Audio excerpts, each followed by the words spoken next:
everyone, welcome back to another video from Editing Basics. In this video, we will be learning how to move Alight Motion watermark to the bottom. If you're using Alight Motion and you would want to adjust the watermark placement, then follow the steps till the end of the video. First of all, tap open the Alight Motion application from your app drawer and make sure that you're signed into your account. Once you're inside the main homepage of Alight Motion, tap on Projects at the bottom right corner, or you can also create a new project by tapping on the plus button.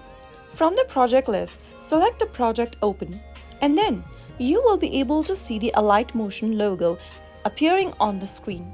Simply tap on the Alight Motion logo at the top, and then you will be able to come across different options where it says top, bottom, or remove.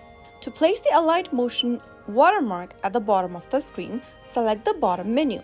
As you can see that the Alight Motion logo or the watermark has now been moved at the bottom of the screen. After the customization is done, save the changes by tapping on the export icon at the top right next to the gear button and follow the instructions. So that's how you will be able to move the Alight Motion watermark to the bottom of your project. If you found the video to be helpful, go ahead and give us a thumbs up. Don't forget to subscribe to the channel by hitting the subscribe button. Press the bell icon so that you'll never miss another upcoming upload from us. I will be back again in the next episode. Thanks for watching.